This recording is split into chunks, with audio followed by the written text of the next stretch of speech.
Inamin ng bagong kalihim ng Department of Public Works and Highways o DPWH na hindi nila may papangakong magiging 100% corruption-free ang budget ng kagawaran sa susunod na taon. At sa harap po nito, nagpapasaklolo na rin po ang DPWH sa Kamara para linisin ang pondo ng kanilang kagawaran dahil nga po sa sinasabing mga insertion sa flood control projects sa susunod na taon. At dahil dyan, ipinagpaliban muna ng Kamara ang gagawing deliberasyon. Tungkol po yan sa budget ng DPWH. Kunin natin ang live report ni Vic Sumintak. Vic? Alex, Ali, inatasan ng House Committee on Appropriations ang Department of Public Works and Highways o DPWH at ang Department of Budget and Management o DBM na magkaroon ng errata o kaya revision sa National Expenditure Program ng DPWH upang maalis yung sinasabing mga insertions at double entry sa naturang pambansa o panukalang pondo ng kagawaran.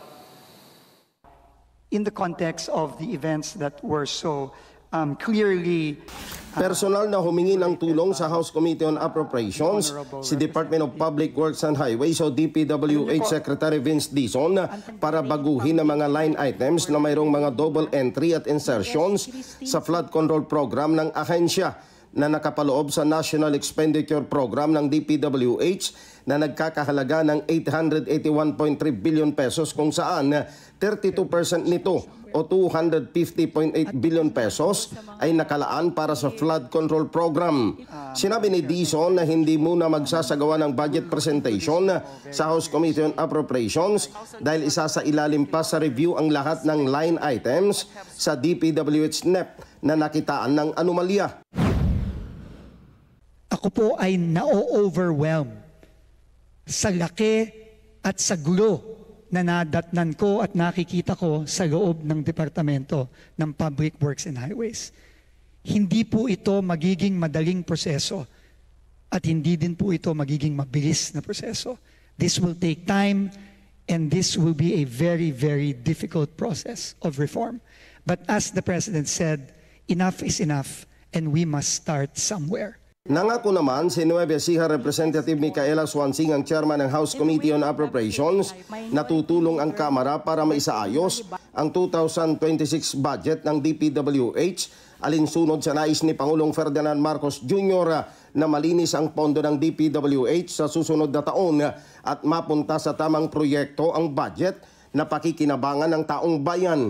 There is a motion to defer the consideration of the budget hearing on the proposed budget of the Department of Public Works and Highways to a later date, not later than September 16, and thereafter to be determined by the committee. It has been moved and seconded. The motion is carried. I move to defer the consideration, the budget hearing on the proposed budget of the Department of Public Works and Highways will now be deferred to a later date as determined by the committee, and that date being not later than September 16, 2025. Bago nagsimula ang budget hearing ng DPWH sa Kamara, inamin ng kalihim sa isang ambush interview na hindi niya maipapangako na magiging 100% na corruption-free ang 2026 budget ng DPWH. Inihayag ng kalihim na nagaganap ang korupsyon sa actual execution ng projects kung saan nagkakaroon ng sabwatan sa pagitan ng mga tiwaling opisyal ng pamahalaan at mga contractors, kaya dapat higpitan ang pagbabantay sa implementasyon ng mga infrastructure projects. It does not guarantee no corruption. Because corruption happens not on paper. It happens in real life. It happens in the bidding process. It happens when projects are not properly monitored. It happens when there is collusion between officials of the agency and contractors who sign off and pay projects that are non-existent. Magugunitang binalak ng mga party leaders sa Kamara na ibalik sa Malacanang ang 2026 National Expenditure Program o NEP dahil sa mga nakitang mga insertions na magiging daan ng pagkakaroon ng anomalya.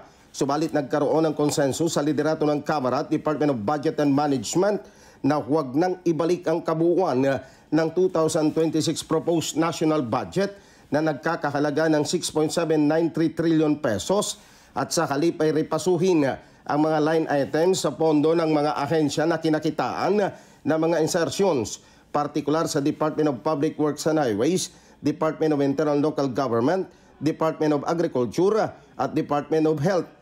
Dahil sa hindi pa naayos ang budget ng DPWH, nagdesisyon ngayon ang House Committee on Appropriations na ipagpaliban ang deliberasyon at inatasan ang DPWH at DBM na magsumite ng errata sa NEP ng DPWH bago ang September 16 deadline ng budget plenary approval ng 2026 proposed national budget. Samantala, nag-alok naman si Cebu 5th District Representative Duke Prasco ng 500,000 pesos na reward money sa sinumang makapagbibigay ng credible information sa anumang maanumalyang flood control projects sa kanyang distrito. Alex, iminungkahi naman ni Congresswoman Micaela Swansing sa Department of Public Works and Highways na alisin na lamang doon sa sole authority ng mga district engineers at mga opisyal ng pamahalaan ang pagdetermina ng paglalagyan ng flood control projects. At sa halip ay dapat scientific at ibabatay doon sa kasalukuyang geohazard map na ginagamit ng ating bansa dahil identified naman doon yung mga lugar sa iba't ibang panig ng kapuluan ng mga flood-prone areas. Balik sa inyo, Alex. Okay, Vic, dahil nga masalimuot itong usapin sa budget ng DPWH, dahil nga naungkat kasi itong flood control project, no? So, sinasabi ba ni Secretary Dizon na by 2026, posible ba na walang mangyayaring mga infrastructure project ang kanilang kagawaran sa buong taon? O yun lang flood control project? Dahil ito lang yung nasilip eh. Hindi pa natin nasisilip yung mga tulay, mga school buildings, wala pa yun. Malalaman, Alex, doon sa gagawing revision ng NEP ng DPWH. Kasi ang gagawin daw ni Secretary Dizon, complete overhaul nitong isinumite na NEP. Dahil ang sabi nga niya sa Committee on Appropriations, sukdulan daw na mag 24 hours ang kanilang gagawing review para humabol doon sa deadline na itinakda ng Kamara. Yan ay September 12, araw ng Biyernes, para humabol doon sa September 16 na deadline sa kalendaryo ng Kamara kung ang pag-uusapan ay budget deliberations, Alex. Pero walang binanggit na walang mangyayaring project na gagawin ng DPWH sa taong 2026. Wala namang ganun, no?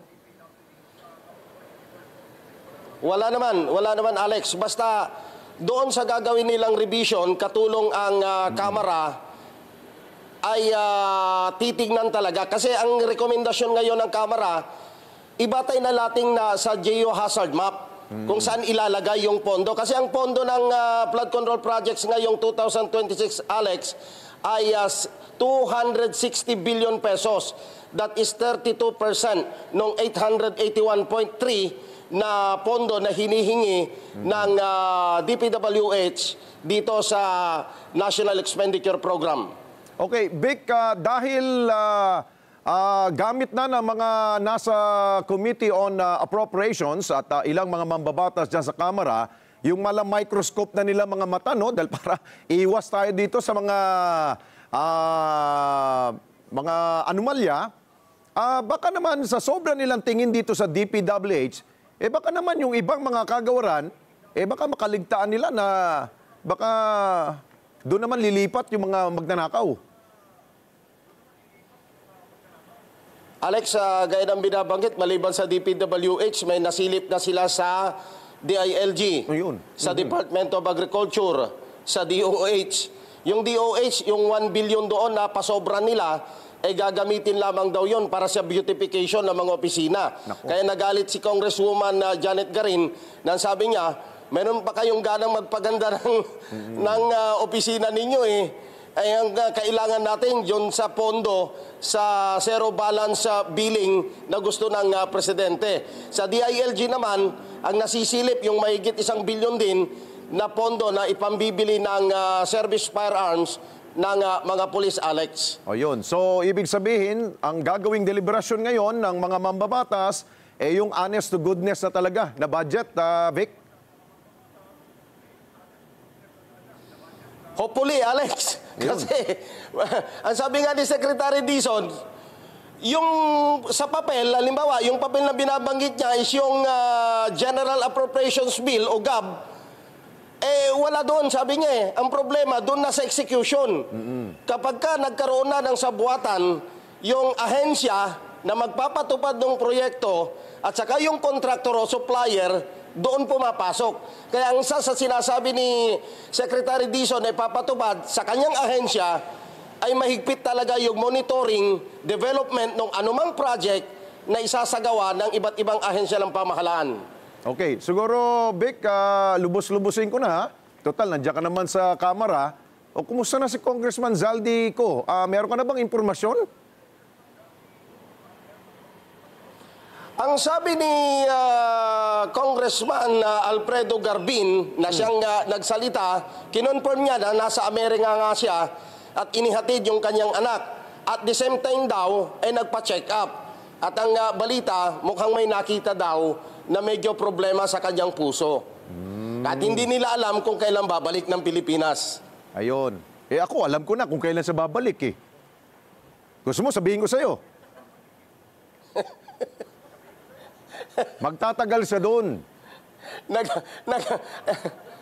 May impormasyon na nakarating sa akin. Pansamantagal, Alex. Oo. Alam mo ba, ang impormasyon, sa Enero na daw babalik. 2026. Di nga. Tapos na ang budget. Oo. Oo. Ayun. Yung source ko pa naman, nandyan lang, oh. Sige, Vic, antayin natin ang pagbalik niya rito. Kung sa Enero pa yan. Maraming salamat sa iyo, Vic Sumitak, mata natin sa kamera.